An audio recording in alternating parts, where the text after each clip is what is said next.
아멘. 우리 한번 따라해 보겠습니다. 주님과 동행하는 삶 8.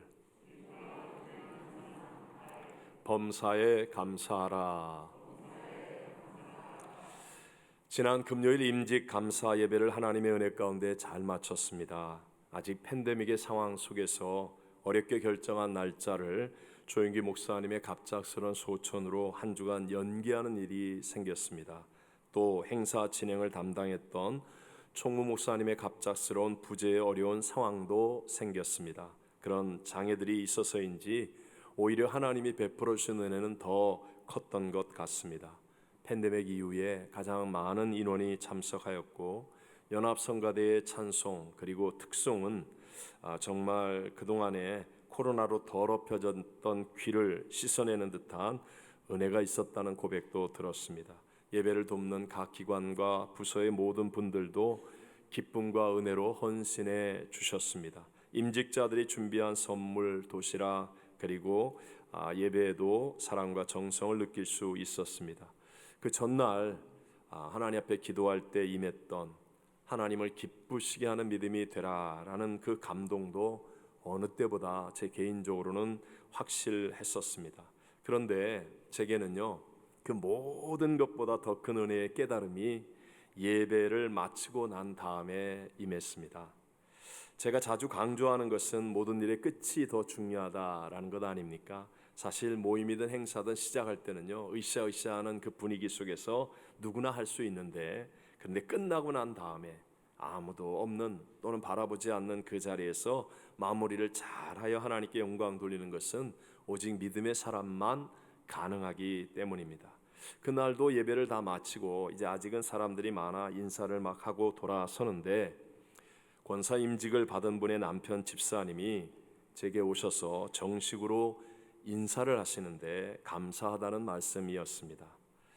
참 짧은 시간이었지만 그러나 마음의 진정성이 전해지는 그런 감사 인사 말이었습니다.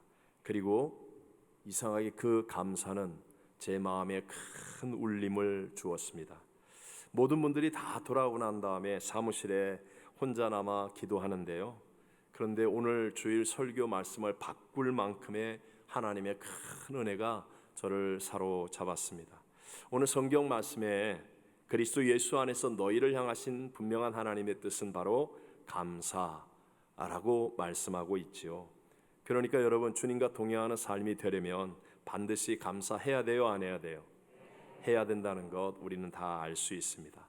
자, 오늘 저는 여러분과 함께 주님과 동행하는 삶 8번째 범사에 감사하라 라는 이 제목을 가지고 이 시대를 살아가고 있는 우리들에게 주시는 세 가지 하나님의 은혜를 함께 나누고자 합니다. 첫 번째, 공급하시는 하나님의 입장에서 보면 감사할 때, 우리가 감사할 때 축복의 선순환이 일어납니다. 감사할 때 뭐가 일어난다고요? 축복의 선순환. 자, 우리 하나님은 죽은 자도 살리고 없는 것도 있는 것처럼 부르시는 전지전능하신 하나님입니다. 하나님이 창조하시고 하나님은 전능자의 손길로 다스리고 계시고 장차 모든 것을 심판하실 하나님, 그분은 얼마든지 공급하실 수 있는 마르지 않는 샘물과 같은 분이요 축복을 주실 수 있는 분이라는 거죠. 여러분, 만약에 나름대로 여러분이 열심히 신앙생활을 하고 또 기도도 하는데도 불구하고 늘 빈약함과 영적인 궁핍함을 느끼고 있다면 그 이유는요, 이미 하나님이 주신 것들에 대한, 즉 내 입장에서는 받은 것에 대한 감사가 없기 때문은 아닐까 반드시 확인해 보셔야 합니다. 반드시. 예수님의 사역 가운데 큰 교훈을 주신 사건이 누가복음 17장에 나오는 10명의 나병 환자를 고쳐주실 때의 일입니다. 예수님께서 예루살렘으로 나아가시고 계신데 나병 환자 10명이 멀리 서서 예수님, 우리를 불쌍히 여기소서 하면서 믿음을 가지고 나와 소리를 지릅니다. 예수님은 그들을 외면하지 않습니다. 그들을 보시고 너희 몸을 제사장들에게 보이라 라고 말씀하십니다. 10명은요 예수님의 그 말씀을 받았습니다. 그래서 믿음은 들음에서 나잖아요. 말씀을 들음으로 믿음을 가지고 순종으로 행해서 제사장으로 가고 있는 그 도중에 다 깨끗함을 받는 기적을 체험하게 됩니다. 예수님은 하나님이시기 때문에 능치 못하심이 없으심을 우리에게 분명하게 보여주시는 것입니다. 그런데 진짜 중요한 교훈은요, 바로 그 다음에 일어납니다. 우리 함께 누가복음 17장 15절과 16절을 같이 읽어보겠습니다. 그 중에 한 사람이 자기가 낳은 것을 보고 큰 소리로 하나님께 영광을 돌리며 돌아와 예수의 발 아래에 엎드려 감사하니 그는 사마리아 사람이라. 자, 분명히 말하기를 10명의 나병 환자가 다 가다가 나음을 받았는데 그 중에 단 한 사람만 돌아왔습니다. 그 한 사람은 사마리아 사람이라. 혈통과 배경도 좋지 않은 사람입니다. 나병 환자였었으니까 가진 것도 없었고 훌륭한 업적을 이룬 것도 없었을 것입니다. 그런 나병 환자가 했던 일은 단 하나, 그저 주님 발 앞에 엎드려 감사하다, 감사합니다 라고 했던 것뿐이었습니다. 그런데 놀랍게 그 다음에 결과는 어마어마한 역전승을 만들어냅니다. 누가복음 17장 19절을 읽어보겠습니다. 그에게 이르시되 일어나 가라, 내 믿음이 너를 구원하였느니라 하시더라. 주님은 구하지도 않았던 정말 최고의 은혜와 복을 감사하는 그 사람에게 주시더라는 거예요. 이렇게 감사는 언제나 축복의 선순환을 가져옵니다. 원종수 권사님의 간증 또는 그분의 삶은 우리들에게 참 많은 믿음의 도전을 주기 때문에 많은 분들이 알고 계실 겁니다. 세계적인 암 전문의로 지금 미국에서 살고 계신 것으로 아는데요, 이분이 대학 진학을 앞두고도 한국에서 정말 고3이면 아무것도 안 하는데 매주 교회 나가고 저녁 늦게까지 봉사하고 또 의대에 들어가서 공부를 하면서도 월요일날 시험이 대부분인데도 주일날은 언제나 교회 가서 밤늦게까지 교사로 봉사하고 그런 일을 다 했던 그런 분입니다. 근데 하나님의 은혜로 공부를 더 잘해서 서울대학 의과대학에 들어가고 또 수석으로 의과대학을 졸업합니다. 그리고 나서 그가 서울대 병원에 인턴으로 들어가서 첫 번째 월급을 받았습니다. 그동안의 가난함 속에서 고생하며 뒷바라지해 주셨던 그 어머니에게 고기도 사드리고, 왜 첫 월급 사면 속옷 사드리잖아요. 그래서 따뜻하게 해드려야 되겠다라는 그런 마음에 기쁜 생각을 하면서 집으로 갔습니다. 어머니, 첫 월급 받았습니다. 그러면서 어머니 손에 봉투를 드리면서 어머니, 나하고 같이 나가서 우리 고기 먹으러 갑시다. 어머니 옷 한 벌 사도록 우리 가까운 백화점에 가요. 그렇게 얘기했더니 어머니가 이렇게 말씀하시더랍니다. 종수야, 기왕 믿을 바에는 잘 믿자. 지금까지 하나님의 은혜로 살았으니 앞으로도 하나님의 은혜로 살 거야. 타협하지 말고 깨끗하게 살자. 이건 내가 처음 받은 월급이지 첫 열매야. 이건 우리 것이 아니다. 하나님의 것이다. 우리 하나님께 감사함으로 바치자. 원정수 권사는 그때 당시에 어머니 11조만 드리고 우리 고기 먹자고, 어머니 옷 한 벌 사자고 그랬더니 어머니는 하나님의 것이라고 건들지도 못하게 하더니 주일날 하나님 앞에 드렸습니다. 그리고 보름쯤 지났는데 어느 날 학장님이 원정수 권사님을 부르는 거예요. 그리고는 봉투를 건네주시면서 지난번 의사고시 전국대회 시험을 봤는데 당신이 1등 했습니다. 그래서 상금이 나왔습니다. 그 상금이 하나님께 바쳤던 첫 월급의 2배나 되는 거예요. 원정수 권사는 월급 봉투를 송두리째 하나님께 감사로 드렸더니 1등하게 하시고 상금까지 주시는구나. 너무 기뻐서 그래서 어머니 고기 사드리고 이제 진짜 새 옷 사드리려고 달려갔습니다. 그랬더니 어머니가 봉투를 받아들고는 이렇게 말씀하십니다. 종수야, 너 상금 타본 적 있냐? 이거 처음이지? 첫 상금이니까 첫 열매로구나. 이거 하나님 앞에 바치자. 그리고 주일까지 기다리다가 너 시험 들고 나 시험 들겠다 하시더니 새벽에 일찍 일어나가지고 교회 가서 새벽 예배 때 첫 열매 감사헌금을 드렸습니다.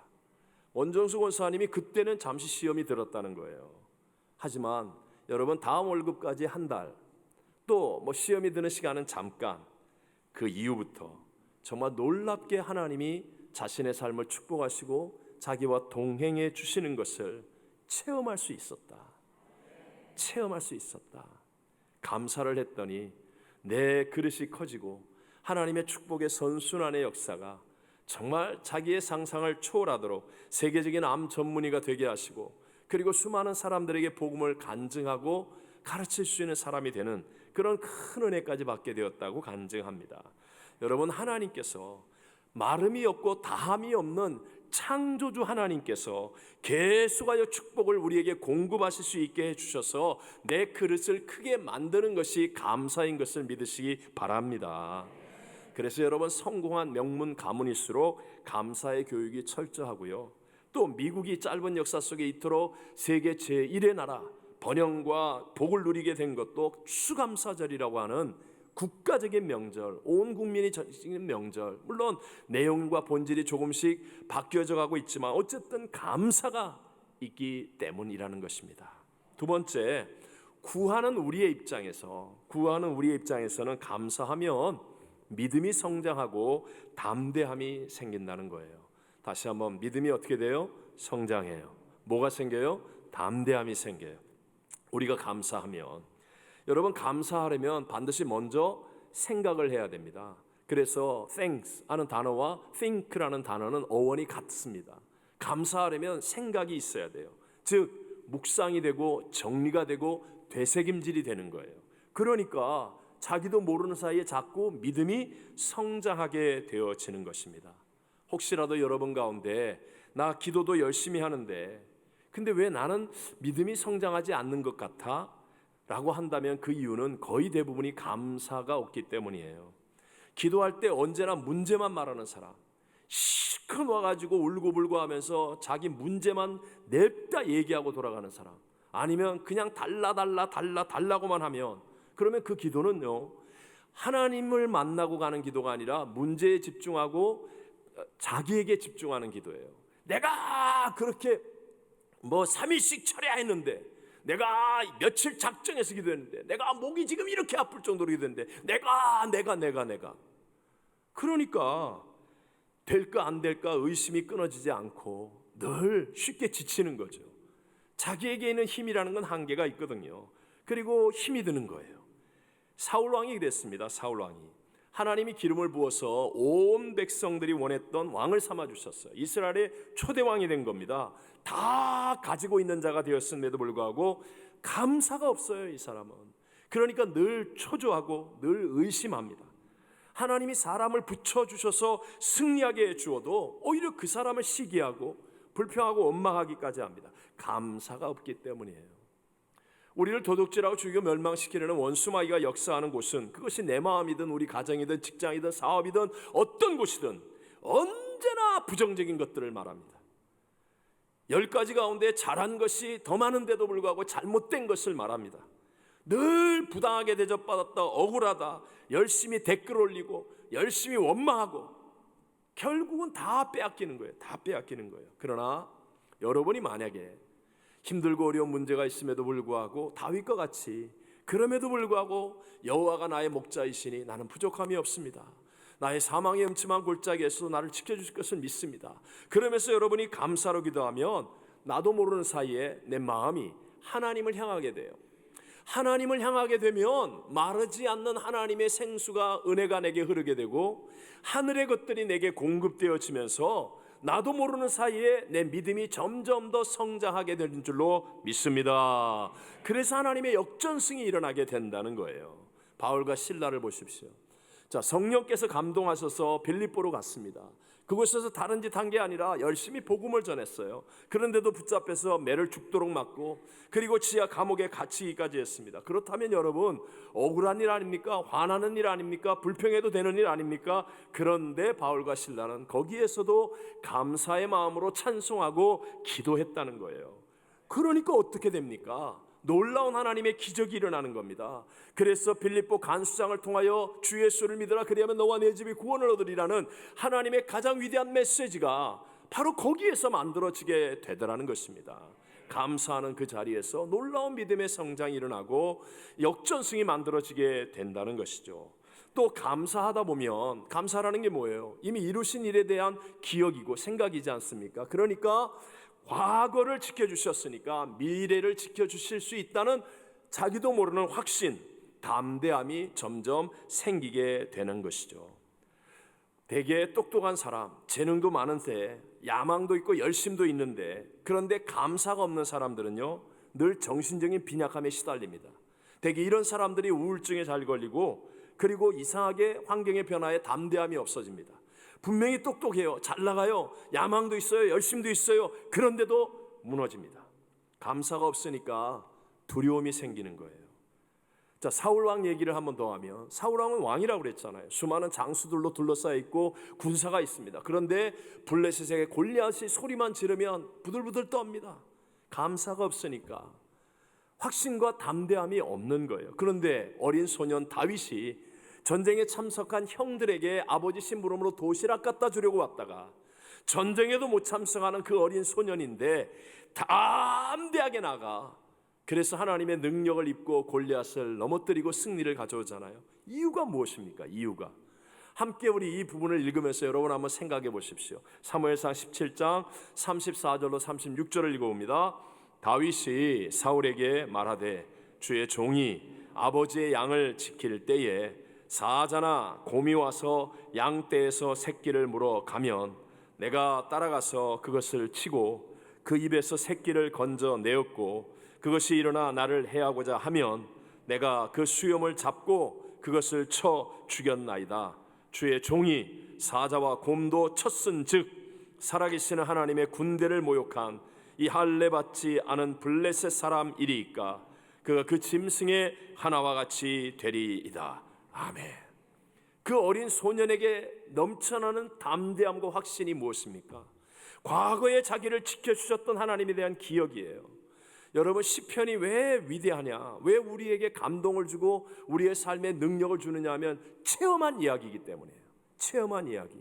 시편의 대부분은 다윗의 고백이거든요.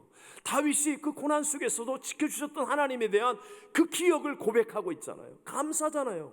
감사하잖아요. 내가 아버지의 양을 치는 연약한 종인데, 그런데도 불구하고 하나님께서 사자와 곰에게서도 나를 지켜주셨습니다. 나는 그것을 기억하고 나는 감사하는 사람입니다. 그때 그 하나님이 지금도 나와 함께 하신 하나님이니까 나는 저 골리앗을 이길 수 있습니다. 이 담대함, 이 담대함. 여러분, 정말 믿음이 성장하고 담대함 속에 살아가기를 원합니까?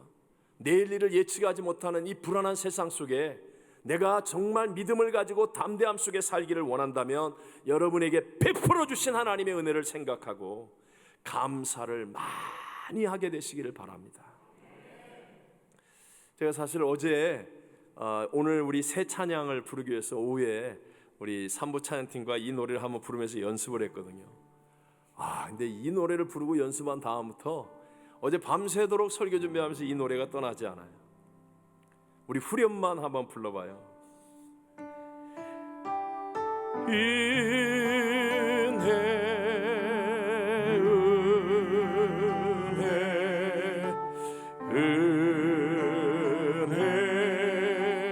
한없는 은혜, 내 삶에 당연한 것 하나도 없었던 것을 모든 것이 은혜여, 모든 것이 은혜,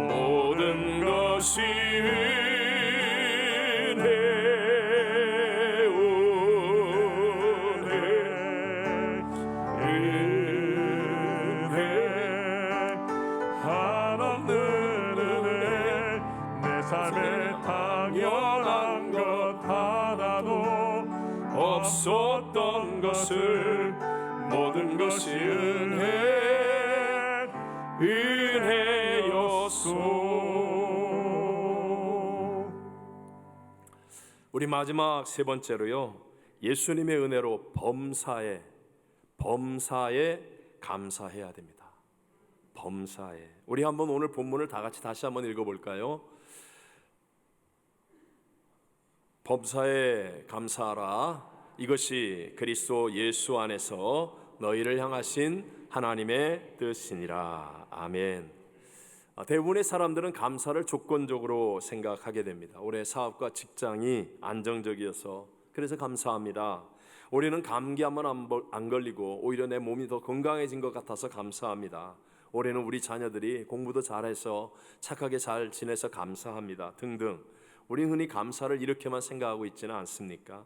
그래서 좋을 때 감사하는 일은 조금만 생각하면 누구나 할 수 있습니다. 또 아무 일도 없었는데 감사하는 것도 좀 교육을 잘 받고 훈련을 받으면 가능할 수 있습니다. 그러나 범사라는 건 뭐예요? 나쁜 일, 고난당한 일, 억울한 일, 손해보는 일, 힘든 일, 이런 모든 일들을 포함하는 거 아니에요? 그럴 때 감사하는 일은 내 생각과 내 의지로만은 안 된다는 거예요.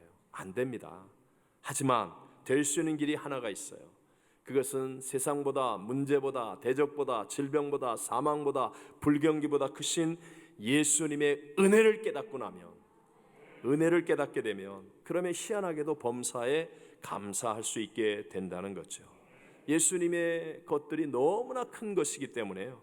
예수님을 통하여 너무나 크고 중요한 것을 얻었기 때문에 나머지는 작은 것이 되어서 고난도 감사할 수 있고 억울함도 감사할 수 있고 감사할 수 있게 되는 거예요. 예를 들어서 여러분에게 이런 일이 절대로 안 일어나야 되지만 이해를 위해서 운전하다가 큰 차 사고가 났습니다. 누가 보아도 그 안에 있는 사람은 다 죽을 만큼의 완전한 큰 사고예요. 근데 만약에 아무도 다치지 않고 진짜 머리카락 하나 상하지 않고 상처 없이 그냥 나왔다고 예를 들어 보십시오. 그러면 차를 폐차해도 감사가 나와야 안 나와요?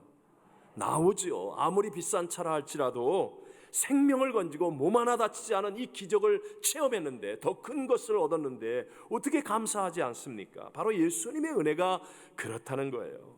예수님의 십자가의 죽으심으로 천만금을 주어도 얻을 수 없는 하나님과 단절되었던 죄의 문제에 대한 해답, 죄의 사함을 얻게 되었어요. 예수님이 나의 죽은 영을 거듭나게 해서 그래서 내가 하나님의 자녀가 되는 존재의 변화를 이루어 주셨어요. 그 예수님 날 위해 천국을 예비하시고 분명히 다시 오신다는 약속 가지고 내 속에 성령을 보내어 주셔서 나로 하여금 믿음의 삶을 살 수 있게 해주셨어요. 이 어마어마한 은혜, 세상의 문제보다 크신, 대적보다 크신, 질병과 사망보다 크신 이 생명의 은혜를 내가 깨닫게 되면, 그러면 여러분 우리는 범사에 감사하는 사람이 될 줄로 믿습니다. 이전에 한 자매님이 어렵게 임신을 했어요. 그래서 귀한 자녀를 얻게 되었습니다. 원래 그 분의 어머니가 참 신앙이 좋은 권사님이셨는데 한국에 계시고요. 근데 이 자매가 이제 남편과 함께 와서 뭐 사는 게 바쁘고 또 뭐 젊으니까 재미있고 뭐 하고 싶은 게 많고 그러면서 교회를 안 나왔어요. 전혀 안 다녔어요. 그러다가 임신하는 일이 안 되니까 그 어려운 임신을 하는 그때부터 이제 정신을 차리고 교회를 나오기 시작했습니다. 그런데 목사인 제가 봤을 때 정말 믿음이 잘 자랐습니다. 바탕이 좋아서 그런지 정말 회개하고 예수님을 영접하고 정말로 예배 때마다 은혜 받는 것이 눈에 띌 정도로 정말 주님을 확실하게 체험하는 그런 믿음으로 잘 성장했어요. 그런데 그 자녀가, 그 어렵게 얻은 그 귀한 딸이 돌이 되기 전부터 몸이 안 좋아지며 아프기 시작했습니다. 그때부터는 제 기억에 거의 하루도 빼놓지 않고 새벽 기도를 나와서 간절히 기도하고 그리고 여기저기 병원을 다녔습니다. 하지만 안타깝게도 그 어린 자녀가 몇 달을 아프다가 하늘나라에 갔어요. 하늘나라에.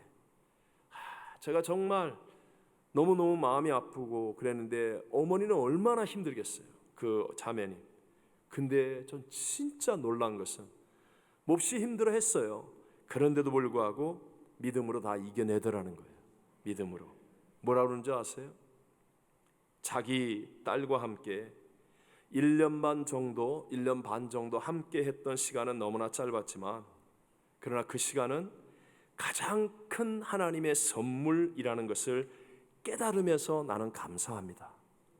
그러면서요, 나는 구원과 천국과 영생이 믿어지기 때문에 이 딸을 하나님의 품에 안으셨고 나도 곧 가서 이 딸을 만날 거니까 내가 평안할 수 있고 감사합니다. 그러면서 자기는 이제 인생의 지극히 작은 것들까지도 모두가 다 하나님 안에서 선물이라는 것을 기억하면서 소중히 여기는 마음으로 살아가겠습니다. 이야, 정말 참 믿음이죠. 예수님을 아는 믿음입니다. 여러분, 십자가로 죄사함의 은혜를 주시고 우리에게 부활과 영생, 천국을 예비하신 예수님의 은혜만이 이 자매님에게는 생명보다도 소중했던 그 자녀를 잃어버리는 순간에도 오히려 평안을 누리고 감사할 수 있게 만들어주는 것임을 깨닫게 되시기를 바랍니다. 네. 그래서 예수님의 은혜를 붙잡아야 되는 거예요. 범사에 감사하라. 마지막으로 이 범사에 감사하는 것은요, 시도 때도 없이 무시로 계속 많이 감사하는 것을 말합니다. 제가 얼마 전 지난주인 것 같아요. 한국 갔다 와서 뉴저지를 갔다 와서인가 바로인가 하여튼 교육자 모임에서 제게 주셨던 하나님의 깨달음과 회개를 고백했던 일이 있었습니다. 지금 2주 전쯤이죠. 북부교구 우리 장영종 집사님이 어깨 수술을 하시게 됐다고 해서 제가 이제 기도하는 시간에 기도를 하는데 근데 갑자기 하나님께서 제게 회개의 은혜를 부어주시는 거예요. 사실 그 장 집사님 받는 어깨 수술은 제가 한 2년 반 전쯤에 받았던 수술과 거의 비슷한 수술이라고 했어요. 그러면서 그분을 위해 기도하는데 갑자기 저의 그때가 생각이 났었기 때문이에요. 그때 수술을 하고 나서 이제 보조기구를 차고 있을 때 진짜 앉기도 눕기도 힘들고 조금만 움직여도 이게 아프고 그랬어요. 뭐 수술 다 해보신 분들, 더 큰 수술 하신 분도 많으시니까 어쨌든 그때는 저에게 있어서 참 아프고 힘들 그럴 때였는데, 그때는요 제가 진짜로 무시로 시도 때도 없이 무조건 감사했어요. 진짜예요, 진짜. 이게 그냥 너무 힘드니까요, 그냥 화장실 가서 하나님, 내가 화장실에서 편하게 내 뜻대로 할 수 있어도 감사하겠습니다. 세수를 하는데 세수도 감사합니다. 그냥 진짜 막 이 와이셔츠를 입어야 되잖아요. 이게 팔이 끼우는 게 너무 힘들어.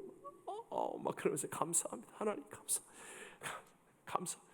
정말 감사했어요. 그리고 2주가 지나가지고 몽골 그 선교사님들 그 집회를 약속했었기 때문에 비행기 타고 가는데요.